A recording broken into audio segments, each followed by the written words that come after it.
38 বছরের দাম্পত্য সম্পর্ক শেষ হতে চলেছে গোবিন্দা ও তার স্ত্রী সুনিতার। হ্যাঁ ভিউয়ার্স, ভেঙে যাচ্ছে গোবিন্দার সংসার। গুঞ্জনটা মাস কয়েক ধরে শোনা যাচ্ছিল, তবে বারবারই ধামাচাপা দিয়ে আসছিলেন গোবিন্দের স্ত্রী সুনিতা আহুজা। ফের খবর 38 বছরের বিবাহিত জীবনে ইতি টানতে চলেছেন গোবিন্দ ও সুনিতা। সূত্র বলছে তারকা পত্নী নাকি বান্দ্রা আদালতে অভিনেতার বিরুদ্ধে মামলা দায়ের করেছেন একগুচ্ছ অভিযোগ। গোবিন্দের বিরুদ্ধে ব্যভিচার, প্রতারণা সহ নিষ্ঠুরতার একগুচ্ছ অভিযোগ এনেছেন। এক কথায় পরকীয়া সম্পর্ক ও গার্হস্থ্য হিংসার অভিযোগ তুলেছেন।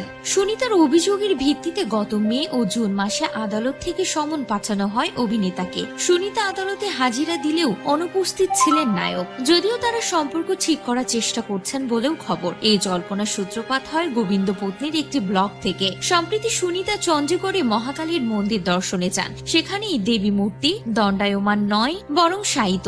এমনিতেই শক্তির উপাসক সুনিতা গোবিন্দকে স্বামী হিসেবে পাওয়ার জন্য মুম্বাইয়ের মহালক্ষ্মী মন্দিরে মানত করেছিলেন তিনি। সেই সুনিতা ওই মন্দির চত্বরে বসেই এক সাক্ষাৎকার দেওয়ার সময় সেখানকার পুরোহিতকে বলছিলেন, যা চেয়েছি পেয়েছি, গোবিন্দকে স্বামী হিসেবে 2 সন্তান পেয়েছি, কিন্তু যে আমাদের দুজনের মধ্যে আসবেই তাকে দেবী মা ছিন্ন করে দেবেন। আমার মতো সৎ মহিলার চোখে যে জল আনবে তার ভালো হবে না। এক নাগাড়ি এইসব বলতে বলতেই সেখানে কেঁদে ফেলেন তারকা পত্নী।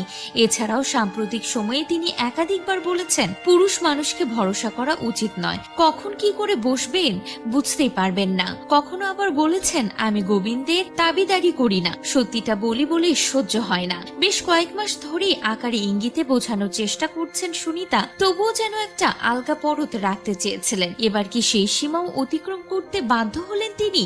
সত্যি কি ডিভোর্সের পথে হাঁটছেন এই দম্পতি? আসলে সুনিতা কিসের ইঙ্গিত দিচ্ছেন তা তো সময় বলে দিবে। তবে গোবিন্দাকে নিয়েও বলিউডে নানান গুঞ্জন শোনা যায়। রানী মুখার্জির সঙ্গে প্রেম ছিলেন, কারিশমা কাপুরের সঙ্গে প্রেম ছিলেন, একাধিক নায়িকার সঙ্গে তার নাম জড়িয়েছে। তবে এখন অনেকটা সময় পেরিয়ে গেছে, গোবিন্দা এখন বেশ বয়স্ক। এই বয়সেও কি তিনি পরকীয়া প্রেম করতে পারেন? কি মনে হয়?